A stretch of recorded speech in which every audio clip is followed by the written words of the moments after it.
What is going on, Clippers fans? Welcome to season 2, episode 50, I believe, of Clips and Dip.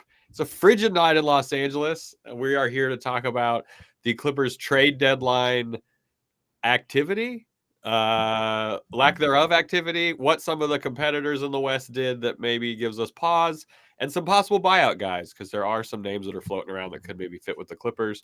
We're also going to preview that Pistons game and some of the Timberwolves game. But before I get to all that, Adam and Will, how are you fellas doing? Adam, how are you doing after last night's loss to the Pels? I'm okay. I was prepared for that. I mean, Carlo and I were trying to sell the game, but also tell the truth that it could be a tough one for the Clippers pregame just because of the situation with coming back off the road trip. And we heard what Coach Lou said after the game in Atlanta. It's a tough road to hoe when you have 8 games, 8 cities in 13 days. But it's good to be here. Episode 50 on the pod in season 2, and the Clippers are 50 games into this season. So how about that, boys? Wow, Let's bring it incredible. all together. Will, how you doing, buddy? I'm good. I actually hate 5-0, so it's the 51st episode and the 51st game for the Clippers, Okay. as far as I'm concerned. I'm doing good. I feel like I was measured in my downness after last night's loss. If you caught Charles and I on the live, Yeah. It's not a big deal. Clippers have still been incredible. They've shown who they are, what they are. They are, making true on promises and things that we've heard and certainly heard in preseason this year. This one just hurts a little bit because I just feel like we're seeing just sort of a recurring theme where, larger teams, especially teams that are super physical with the Clippers, it really is able to knock them out of a rhythm. They've struggled to get through that. So still a regular season, still about a third of the way to go. So they got some time to figure it out, but it is something to monitor for sure. Well, interestingly enough, on the trade deadline, the Clippers did not make any moves to address anything with the Boring trade deadline overall. Oh, let's get that out of the way. Just overall, the Pistons and Knicks were the big movers. I like what the Knicks did. I like what the Knicks did. I have no idea what the Raptors are doing. It makes no goddamn sense to me. They were not on my board even of Kelly Olynyk teams, but that's where we are. Adam, how was your trade deadline?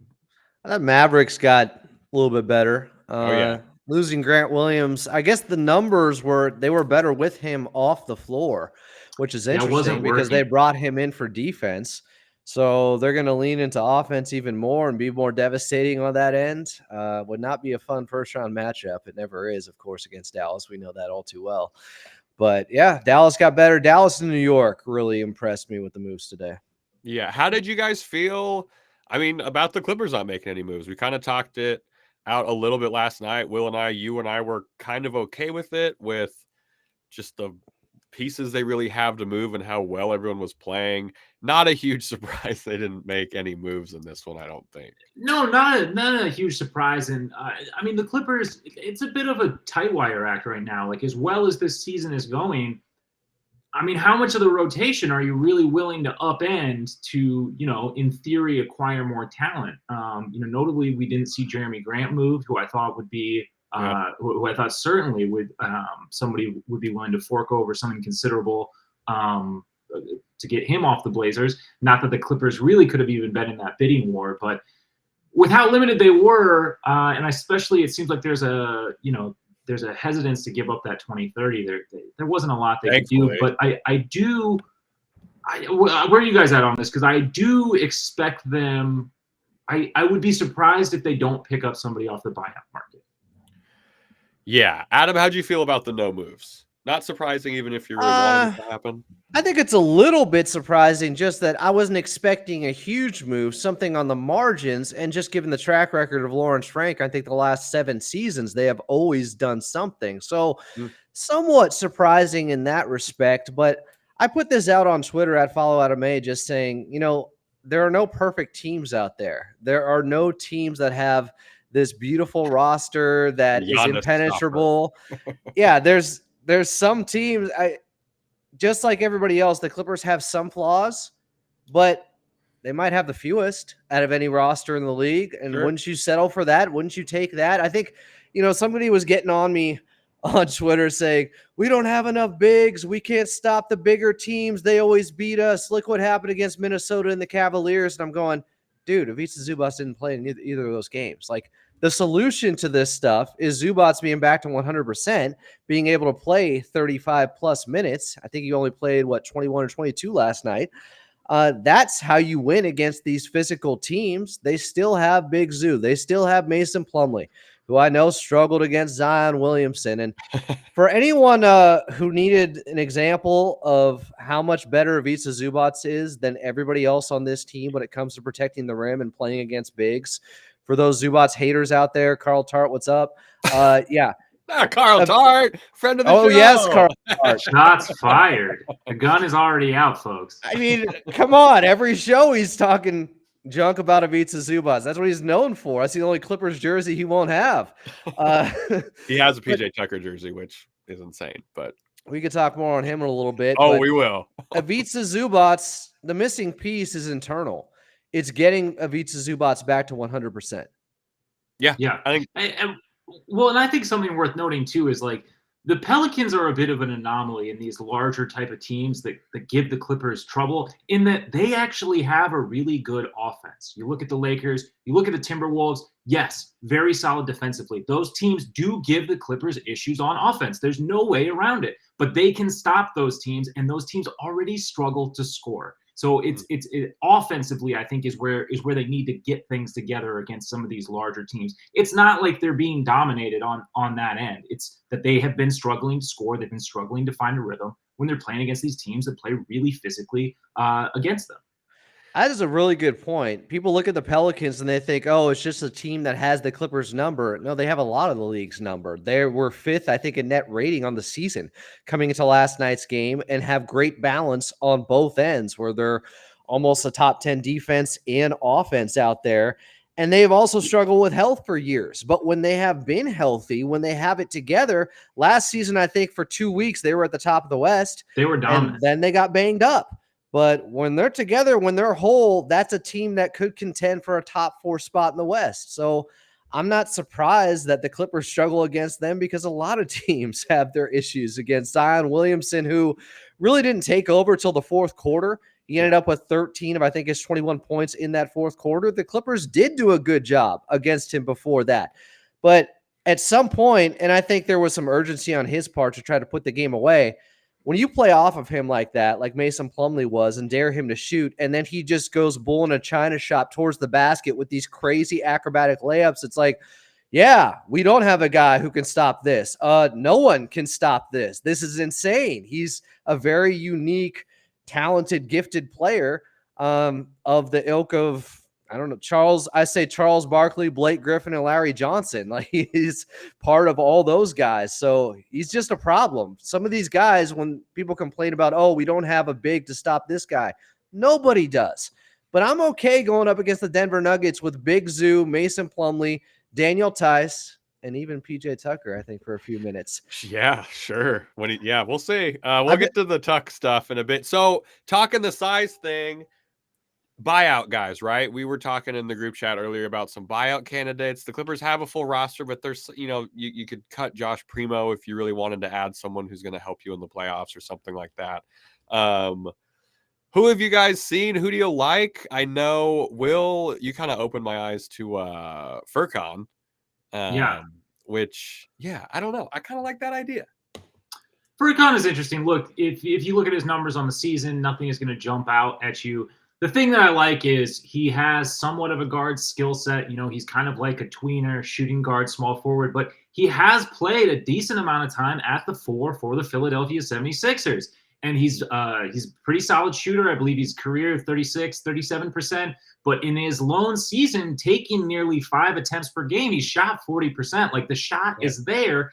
And he, to me, is kind of the mold of a guy who just needs a new situation. Lest we forget, Furkan Korkmaz has 2 of the most silent and under-the-rug trade requests that were both denied. One, I believe, in 2018, and then another later one. And he still remained on the Philadelphia 76ers, my friends. He just needs a change of scenery. And again, funny. I'm not saying that he would be a starter. I'm not saying that he is the missing piece that's going to pull this Clippers team over the edge. I am saying that he is a guy who I could see as being more valuable in a rotation than PJ Tucker currently is. And PJ Tucker, we're kind of stuck with him due to contract stuff. But you get the point of what I'm saying. Like having one extra person who could play the 4 in the rotation would be nice, right? That's kind of where we have all landed in if we could make an addition to this team, correct? I had no idea he had 2 trade requests, and they were just like, no. How about He kept it really quiet. He kept it really quiet, but he's professional, yeah. But like, just like, I would like to leave, and they're like, no. I mean, I guess that's kind of what the Clippers did with PJ Tucker. I'm not the Korkmaz historian that Will is, and yeah, he knows his stuff, and we've been educated. But the other benefit is he's still young.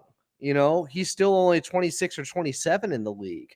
I was looking at somebody like Thaddeus Young, who's 35, but still has game. He just recently went 6 for 6 with boards and assists against the Clippers and looked pretty darn good.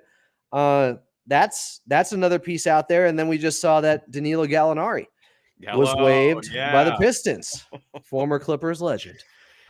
I'd be super down for Gal. I mean, it'd be fun, I guess. But I think Thad and Korkmaz those are guys that on a buyout, that's what's tough too, is like people talk about trades and you get kind of in your head that there's going to be large pieces moved, or like the rotation moves, and people were asking, whose minutes does Olynyk take, like stuff like that, which is kind of interesting when you think about the power forward spot. If you think about what Kawhi said about like getting a real power forward or whatever, is it Amir's minutes that would be distributed to this guy in the regular season to get them up to speed? It seems kind of that way. It could be Daniel Tice. Or Tice's, but it adds another kind of thing for Ty Lue to figure out. I'm happy everything's going so well offensively that like it's not like an issue, but it is still kind of a new thing to figure out if you add a power forward for this team that's also been going small more often. And let's not forget, when I talk about being a little bit surprised with the Clippers not making a move, one, because PJ Tucker has made it known vocally that he wanted to be out, so it's a little bit surprising he's still on the team. Yes. But also, I had feared that Bones Highland was going to be lost at this trade deadline to package with PJ Tucker, most likely. Bones Highland is still a Clipper, and that's great news today to me. Yeah, I'll take that. I'm bummed for him development wise, I would say, unless something crazy happens in March, but I'm happy Bones is still a Clipper. As Will says, you need good, cheap players, and for the next season he's pretty good and very cheap for the Clippers. Is there anyone else on the buyout market that you think the Clippers would maybe kick the tires on, or will they even sign somebody? They could be fine with the roster as is. It depends on how that comment from Kawhi Leonard landed, really, I think.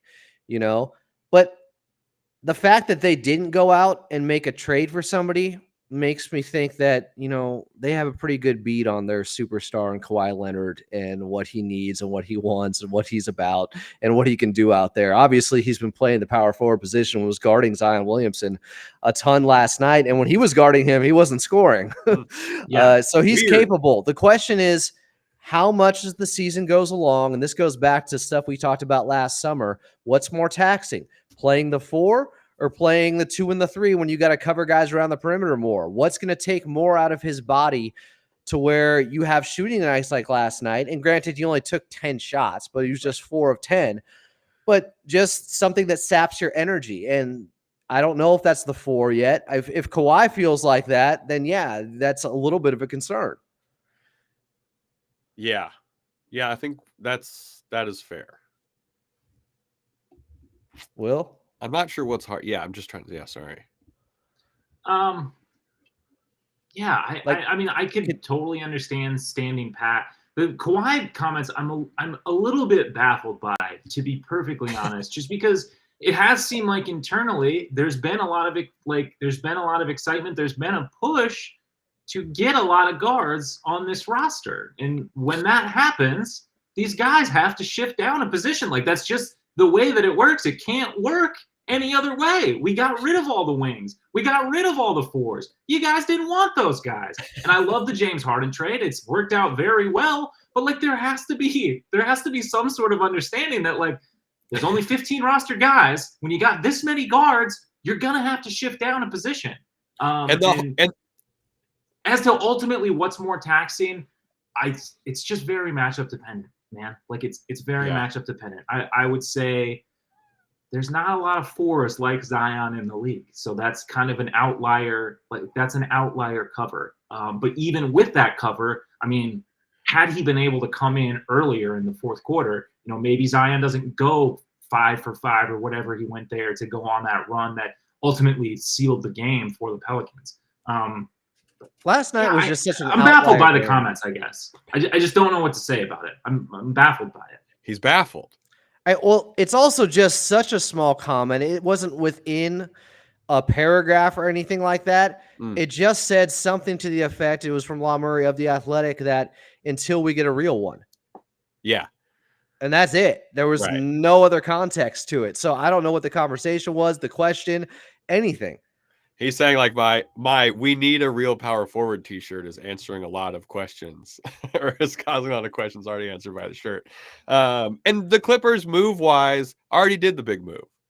They got James Harden. They did the big move. There wasn't anything that was going to be in comparison to that. Lawrence Frank made that known that, you know, this was our big move and we got it done earlier in the season. And thank goodness they did. So of the teams that made moves today in the Western Conference, you got the Timberwolves. They got Monty Morris. Thunder got Gordon Hayward, which is kind of maybe a sneaky good pickup for them. Mavs got Gafford and PJ Washington. Suns got Royce O'Neal, and the Kings got Robin Lopez. Which of those teams do you guys think fortified themselves in a way that makes it more difficult to maybe face them? Wait, was Lopez waived though by the Kings? Oh, was he? I took that note earlier. Let me double check. All right, disregard the Kings then, because I don't think they were going to be number one anyway. No disrespect to the Kings, but Royce O'Neal definitely raised an eyebrow with me just because we've talked about the Suns and what they're missing, and that's a perfect fit for them. But I also have confidence in the fact that they are very aware of him and have cooked him in the playoffs before a couple of years ago. He's good. He's solid. He'll be out there with a lot of small ball lineups with probably Kevin Durant at the 5, but he doesn't necessarily, you know, strike a ton of fear into me with guarding Kawhi and Paul George still. yeah, that's a good call. I think the Mavs just getting bigger I know they kind of leaned into offense, but again, that's still they got a little bit bigger with the Gafford and the Washington stuff. I think they did the most to try and not specifically defensively. I feel like they got smaller though. Yeah, that's fair. Because Grant can like kind of guard up. Yeah, that's true. They likely got worse defensively, but I don't know because Grant wasn't a good fit for them. So it was just addition by subtraction anyways, getting him off the floor and off that team. Plus you bring in some really talented rim runners that are going to make life hell for you trying to guard Luka Doncic and Kyrie Irving with them constantly getting to the basket at will. Offensively, that is not fun for anybody who has to take on that team in the first round because you are going to have to outscore them. Can the Clippers do that? Yeah, they could outscore anyone probably. And they'll get more stops than Dallas would against them, you would hope, but it's going to be crazy, and it could take a lot out of your legs playing that team. Yeah, I think they got the most. I mean, I still obviously I feel fine about the Clippers against them in the first round. It would be it would be difficult. It's still 6 games, but I'm still confident the Clippers would win. But I think they maybe got the most. I wouldn't sleep though on the Thunder getting one more like actual rotation player. Like I think that is maybe going a little under the radar. We had somebody on the chat yesterday when I said I still think the Clippers are probably the deepest team in the West, top to bottom, and someone else said the Thunder, and this was before the Hayward trade, and I was like, I just don't see how you figure that. Like there are guys in their rotation who I have never heard of, and so sorry, that's no disrespect to them. It's just it is what it is. It's a young team. It's sort of an unknown entity, which can work in your favor. But I think adding another, rotation player who is of that caliber, a former All-Star caliber, is a good move for them. Yeah. It also opens up money for them this summer because he makes, I think, $30 million, and it's coming off the books. So Sam Presti, light years. He's doing some really smart stuff. Makes him better now, and it could open up a slot to bring in someone even better next season. It's scary. It is a little scary. That's fair. Let's talk. We got to talk about the PJ Harden stuff that happened today before we get into the Pistons game. So first of all, I missed this James Harden quote that proves that Adam and James Harden are maybe connected neurally. System. The system. Yeah, they got the intralink going on there. James Harden said last night this about PJ Tucker. He said he needs to get locked in as far as getting in the rotation because he's a game changer.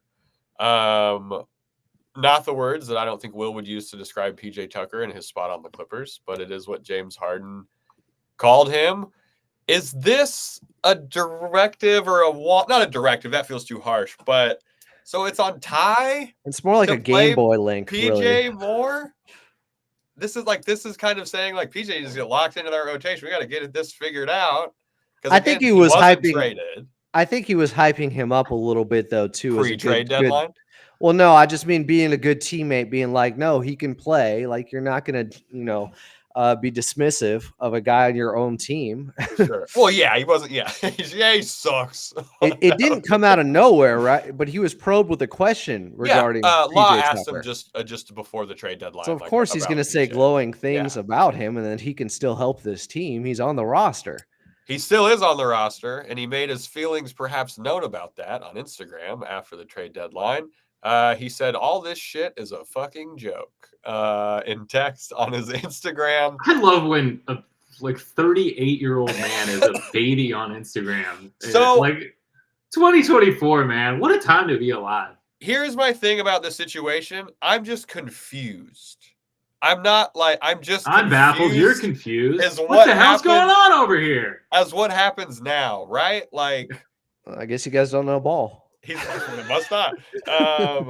He's been, Adam, as you pointed out, he's been on the bench. He was talking up Terrence. He's been a good, he's been a good soldier. He's been, he hasn't rocked the boat really until maybe this. Okay, except for the multiple interviews where he's talked about how he's unhappy with his playing time, how he could help this team, but that's also what adds to my confusion. I'm just so where, he's being a consummate pro with the players. Mostly. For sure. Yeah, it seems like it.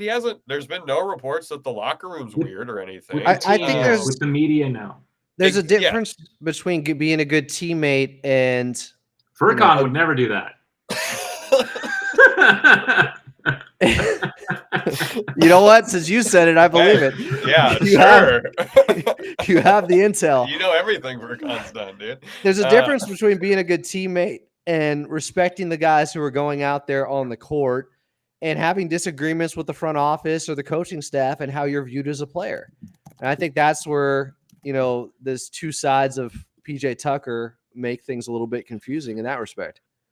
Yeah, it's going to be, I don't know. Maybe he'll get some more time. Maybe Adam will get his wish. And I haven't given me. What about Will wanted him in the starting lineup? That's true, man. That was a crazy time on the pod. That was the greatest nickname of all time, the greatest name tag in C&D history. He sucks.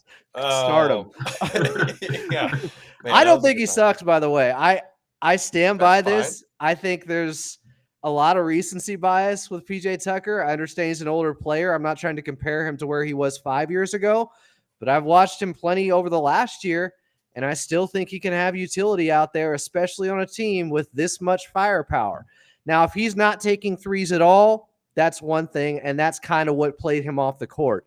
But if he is at least being somewhat of a threat in the corner, his defense is still good, guys. I think in a game like last night, he would have done a much better job against Zion than Mason Plumlee would have. Maybe James Harden can get him into the James Harden catch and shoot academy, because James Harden was having a difficult time getting used to catching and shooting with the Clippers. You get PJ Tucker in there on an accelerated program or something for March. We're in business.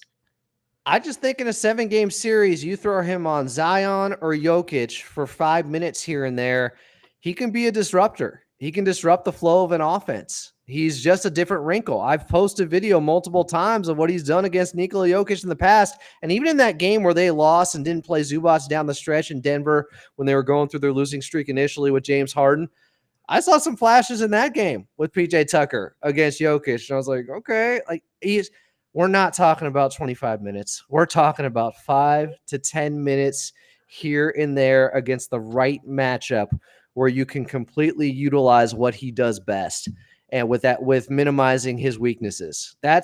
I think that's still there. I don't know if that's what the Clippers are thinking about, but remember when Coach Lue said that Terrence Mann was going to be the starter after the James Harden trade, that he was still back in, and when Russell Westbrook was put to the bench, he said the decision was between Terrence Mann and PJ Tucker.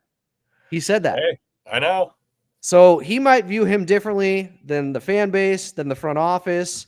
Who knows? And maybe Kawhi Leonard views him differently too. And is he the guy that he wants at the 4 position? I know he's gotten 34 DNPs.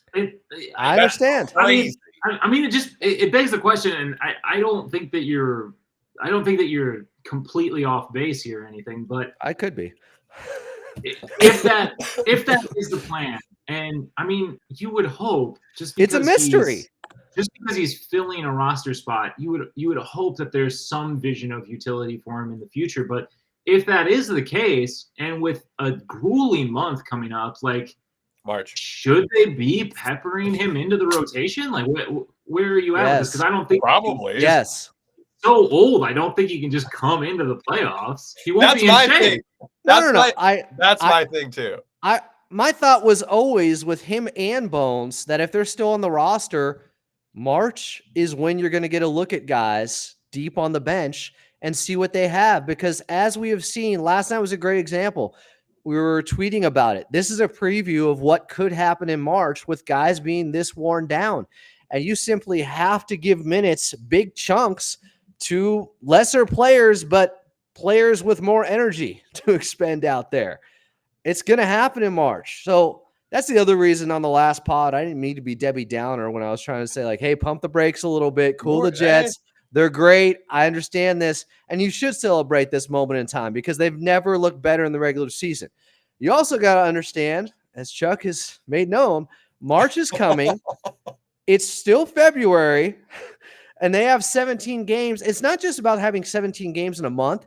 It's when that month is, and it's so close to the playoffs. That's what's concerning because you can't ride guys too much. You can't play your superstars heavy minutes in a 17-game month right before the playoffs start. So peekaboo, some guys are going to be popping up and be like, hey, I'm still on the team, and I'm playing 20 minutes in this game all of a sudden, and you shouldn't be shocked by it.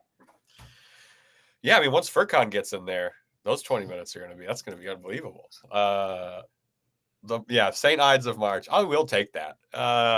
If you're wondering what names we're talking about, also, you can watch the podcast over on youtube.com/@ClippersPodcast. Thank you to everyone who's listening, too. We're getting some new listeners because the Clippers are good, and we get new listeners and viewers when that happens. Coming up, we're going to be talking Clippers versus Pistons, a little bit of Clippers versus Timberwolves. But first, there are some ads. If you've been listening to the pods, they've been loud for some people. If that's been the case for you, go ahead and turn it down. We got the brunch battle preview coming up after these advertisements in 3, 2, 1.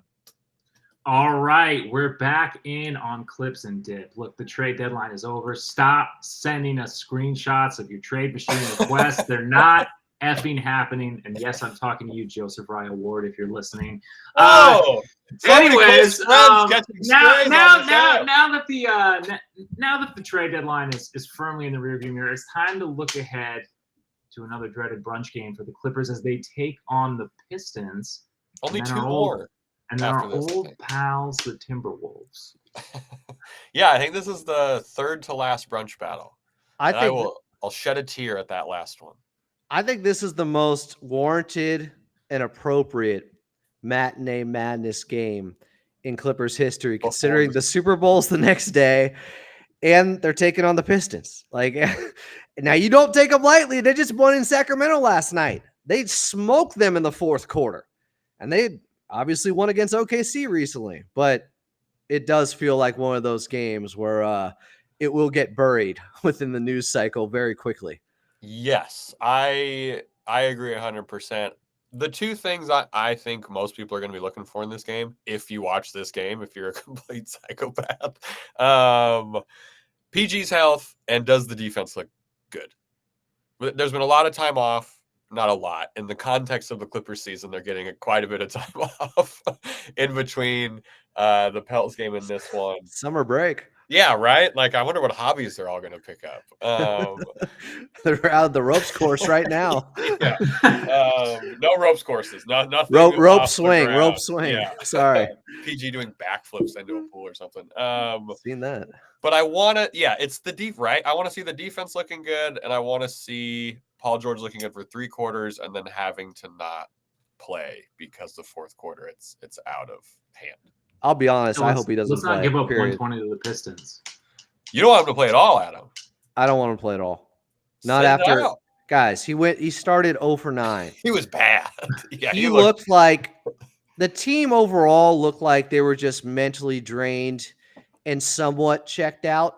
Not everybody, and I was giving Mason Plumlee credit last night just because even though it was ineffective, he played really physical defense on Zion and played with some edge out there, the two Duke guys. But they look DOA. They're down 17 in the first quarter, and Paul George can't hit a shot. And I know and he looks doesn't lost out there. He does it's not, other stuff. It wasn't just even the shooting. No, some of the worst turnovers, which is saying something, we saw from Paul George in that game, just inexcusable. The Clippers had 8 of them in the first quarter, finished with 18. Like, that is an indication of mental fatigue going on. You combine that with what he's dealing with his body.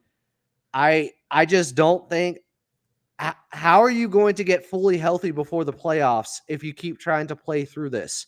If it continues to be sore and there's games coming up all the time, eventually you need a big enough break to fully heal. And he said post-game regarding the All-Star game, I think it was Tomer Azarli who asked him this question in the locker room, that his number one priority is his health right now. So maybe there's a chance that he doesn't play at all in it or just skips it. Who knows? Because he doesn't look right at all. The shooting numbers have been woefully down after a season where he was really hot and having his most efficient year just 2 weeks ago. So I hope he doesn't play on Saturday. They shouldn't need him against Detroit, and he needs to get rest because the season is going to be defined by the playoffs. I mentioned this before, but I hope Paul George isn't pushing things to fight against the stigma of load management and that narrative for years to prove a point now. Because I'm here to tell you, that point will be proven in the playoffs. Your legacy is made then. People are not going to go, yeah, but he played those games in February when he was hurt. That's not what's going to define the season. I understand it's a contract year 2. There's a lot of pressure going on, but just get healthy because they need him desperately, but they need him to be himself. Perhaps more importantly, he needs some time to get his dips together for the Super Bowl party. Yeah. That's some good cross. Oh, yeah. Do we have to do dip recommendations? Because this is clips and dip for the Super Bowl. Fuck, I guess we have to. I think you just convinced me, Adam. I'm on team sit Paul George the day before the Super Bowl now. It's only a day off before a game against the other number 1 seed. Who knows what the seeding is going to be between the top 4 at that point? They could be 1, we could be 4, it could be switched. You know what I mean? That's a really big game against the Timberwolves. We have 2 more games against them, I believe, maybe 3. But 3. This is one of them. I think is a back-to-back. One of them's away. Like that game on Monday is really important. And this would give him 4 days off. He doesn't play the next 2 days. He doesn't play Saturday. He doesn't play Sunday. I think I'm on Team Adam. I think he should maybe sit this game. Will, do you want him to play 40 minutes? Yeah. I'm baffled. Running the fast break. And then, okay, so other than not Paul George being there, is it the defense? I would like to see some lockdown-ish defense from the team. Not, I know what Kawhi can do. I want to see some kind of everyone's on the same string out there. There's not the pointing there. You know what I mean? Like locked in mentally, not an indication of mental fatigue. Aside from that, like the fourth quarter slipping away, and I do think we talked about it last night, but I do think some of that was like rotation-wise, Ty Lue was a little bit up against it with managing guys' minutes, notably Zoo and stuff. But like he took Kawhi out late in the first quarter. He didn't play the whole first quarter for once. Yeah, but like defensively, I mean, there was some good stuff there. Like they did really. Yeah. None of the big three for the Pelicans were in double digits at the half, I believe. Yeah, you're right. It felt like a game where they were like, okay, if we can just hang around, and if we're close enough, we can put it together. Somebody gets hot, we make one push at the end and steal it. But we know we don't have the gas right now. But if we just get our second win later on in the fourth quarter somehow, maybe we can get this one. But they had it to within 4 multiple times on a night where PG and Kawhi, combined 7 of 25 shooting? It was crazy. Will and I were like, "How this should be a blowout, kind of. That maybe should have been like an ass kicking," but the Clippers showed it wasn't. Adam, you weren't on the stream last night. We missed you, obviously. The chat was begging. They go, "Where is Adam Oslin? What have you done?" You guys could have came by and said hi. I jumped on for a second. What do you want us to do, man? Come say hi, damn it! You're in the building. Do the Clippers? Are we still going to be seeing the small ball lineup now that Zoo's healthy? Is that surprising? I'm a little like we're going with it now. Like it's Zoo's healthy, but we're still doing the small ball lineup. I'm not against it because again, against the Hawks, it was very effective. I know Zoo wasn't in that game, but like we're probably going to see it Monday. One thing I did think that was a little baffling. Again, I'm just baffled at everything. Get you a thesaurus. No, one thing that was a little bit perplexing was when Valanciunas was out of the game. We didn't choose to really exploit that mismatch, especially on a night where 2 of your stars are having like some of their worst shooting nights. That one was, I don't know. And then they went small. They took Zoo out. Zoo had 2 buckets on Nance in like 3 possessions.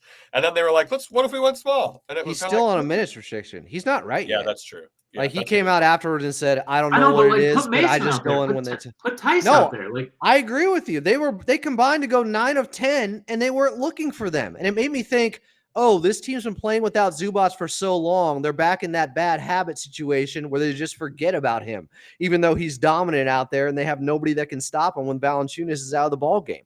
I was frustrated by that. I think there was a path to win that game if they just exploited matchups with their bigs, and they didn't do it. And we've seen that far too often, but finally Zubac's playing so well with James Harden, and they were getting him touches within the starting unit with Kawhi and Paul George out there. He was still being featured and used, but then he's out of sight, out of mind, I guess. And now they got to get back to doing some of that with Ivica Zubac because he's been too good offensively this year. Yes. Question though, do you think we're still going to be going small? Is that part of the Clippers thing now? Yes. Yes. Judging by the lack of move today, yes. Yeah. Because we're gonna see it on Monday. It got us in a little hot water against the Timberwolves last time we played them, but it also almost brought the game back.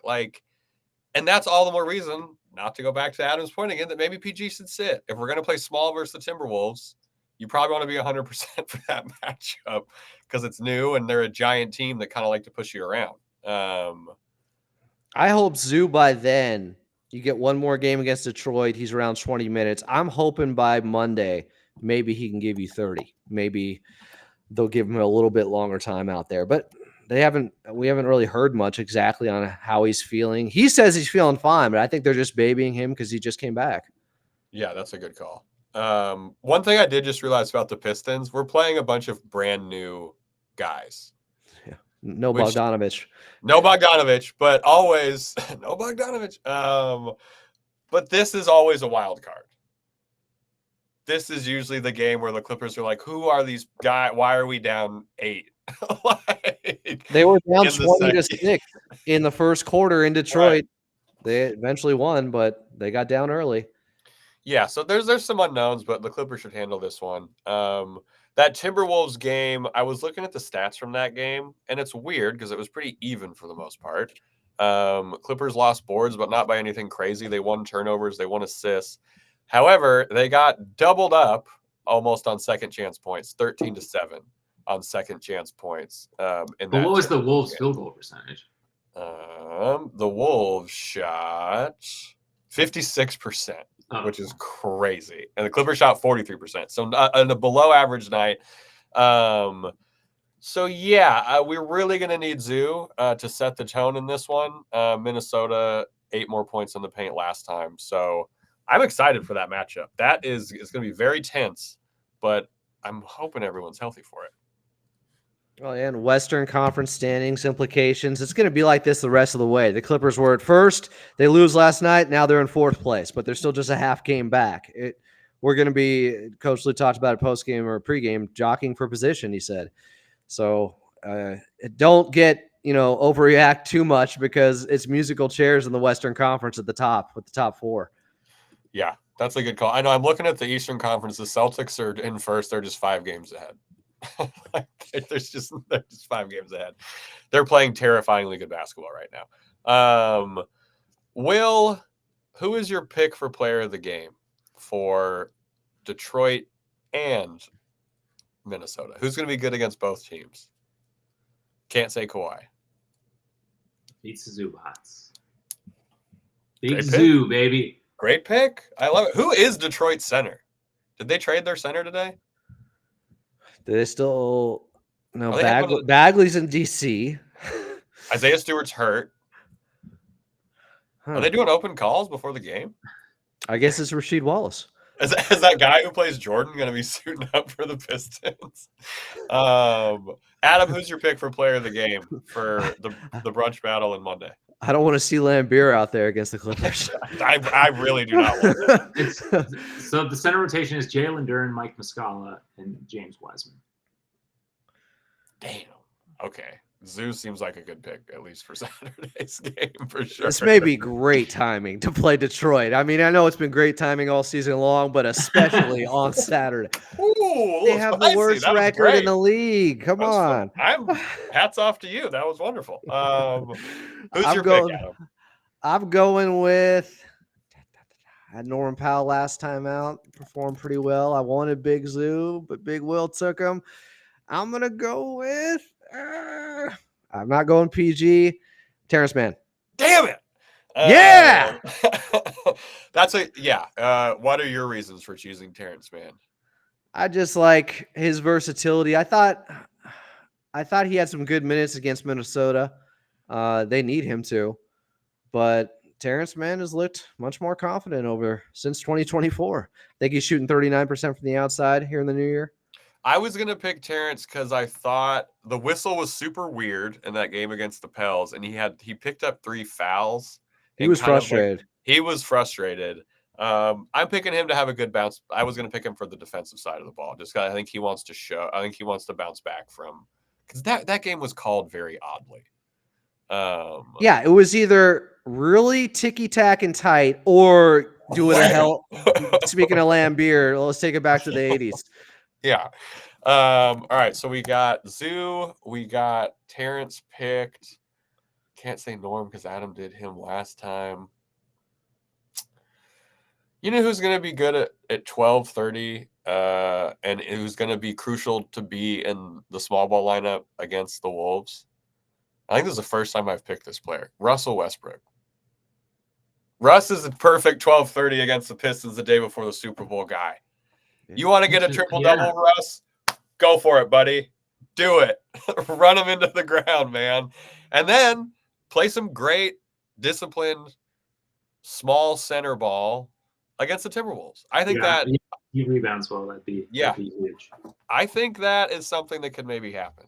And finding Zoo is going to be so big. I feel like in that Timberwolves game, Adam talked about how they're a little out of sync from what we saw previously, and that's another game where if they get the offense off to a slow start, come on, man. But Russ, let the big guy work. Russ had 12, 8, and 13 against the Timberwolves last time. They went from with that small ball lineup, didn't they get down by 14 to then have it within 3 points or 1 point or something? What was the final score on that one, Chuck? Let me check the game chart. Yeah, they had it. It was 109, 105. It was it was a very close game for the end of it. It was not close in the middle. Small ball wasn't working until it was, and they made a run at it without Ivica Zubac. Yeah. What do you guys, because if they don't end up, let's say they pick up somebody even on waivers, but we're talking about maybe Furkan. 10 minutes a night. Yeah, the GOAT. Uh, For goat. I was thinking about this earlier because I'm being inundated with people saying they're still too small. They didn't get that tweener 4 or 5 guy that can shoot. And it's like, guys, there are no perfect Furkan twos. just got released, guys. Give some us a time. break. Let him clear. Russ, Terrence Mann, and Amir Coffey are really going to have to guard elite players in the playoffs now. If they don't somehow make a move for somebody that really starts grabbing minutes in the rotation on the waiver wire, those 3 guys, because people are just bringing up, we can't have Kawhi and Paul George having to guard the other team's best players all the time in the playoffs. It will wear them out, and they won't have their legs for offense, which we saw a little bit last night. Now, that was a unique situation, 8 games, 8 cities, 13 days, but I think some of these smaller guys, even Amir, because of his wingspan, they're going to have to guard up a lot more. They're going to have to do what what Batum was able to do for them in 2021, maybe, what Marcus Morris was able to do for them in 2021. He got bought out. They can't because his contract, their second apron. And for a myriad of other reasons. No, that's the only one. Yeah, just contract stuff. Yeah, post deadline. I'm feeling That's a big development to me, though. Those guys are going to have to really guard the other team's best players. Yeah. Russ wants to be first team defense. I know it's a regular season award, and he has been good, but in the playoffs, a lot is going to be demanded out of them. A guy in Amir Coffey who just got in the rotation all of a sudden a month and a half ago and has been this revelation for this team, even though we've seen it before. But that is, I don't know. I don't want to say concerning, but it's something to think about. Do you think to motivate Russ, Will, do you remember when the Agua Caliente Clippers gave out those weird team awards? Like it was like the best dribbler award or like something like that. It was really weird, Adam. Like I can't remember, it was a couple years ago. They should invent those to give to Russ to motivate him. They should be like, you're the playoff first team all defense, dude, and like have a celebration or anything like that. I think that could help motivate him. People have been talking about him for six man. People have been talking about him for 6 man recently, which is interesting because, like, well, Norman Powell's also on the team. They could easily split the vote, but I guess that happened with Lou Williams and Montrezl Harrell, and Harrell still got it. Yeah. I don't think either of them are winning it. I guess. Long way to go. We'll see what happens in March. If one of them averages 24 in March, give them the damn trophy. There are going to be minutes to be had in March. Bones Highland. He could win 6 man of the year with how well he plays in March. Yeah. Only March. I've always said that. I've always said it's a 1 month award. All right. Anything else before we send these people out on this frigid Thursday evening in Los Angeles? Nope. Big bounce back against Detroit. Let's go. Big bounce back against Detroit. Need it. After the game, Will, I believe you and I are going to be live on YouTube for the brunch battle recap. Perhaps Will will be there. Perhaps we'll be unavoidably detained. Maybe a double dip. We couldn't get one last night because of the powers that be. Didn't want Adam to. They wanted to silence us, basically, is what the memo said. We were doing shows at the same time and scheduling conflict. Sure. No, it's the first time hearing of them. We're going to be doing a double dip after the game on Monday. Just to say it, we're not going to do a podcast on Sunday. It's Super Bowl Sunday. Yeah. We're not going to do a podcast unless something crazy. Unless they sign Furkan. If they sign Korkmaz, we'll be partying and we'll be partying in the streets. We'll have to put out an APB for all update. Educate the Korkmaz casuals. Don't forget when I called Batum. Just don't forget about That's true. Will's gonna be out there with a sandwich board and a megaphone at like a crosswalk, being like, Furkan. So when's the introductory press conference? Yeah. Who has Lawrence Frank's number? We appreciate everyone watching. 50 games. That's incredible. The Clippers are at the 50 game mark. 51. 51 for some of us. For one of us. Will, if people wanted to review this podcast, I'm going to look up if there's any good recent ones we can read. Where could they possibly do that? Where should I look up these reviews? So you can rate or review us over on Apple Podcasts. You can also do it on Spotify. We really appreciate it if you do so. It helps us out. You can listen to the show either there. You can listen to it basically anywhere you get your podcasts, as far as I'm aware. Amazon Music, Stitcher, Deezer. Anywhere you listen to podcasts. If you want to get the full Clips and Dip experience, a double, maybe a triple dip, really. You got to check us out over on YouTube. That's at Clippers Podcast. And you can chop it up with us anytime over on Twitter or X. That's at Clippers Pod. Adam, we make you do this every single episode. The people love it. We need one positive thing. We've been so negative this whole episode. We need one positive thing to go out on.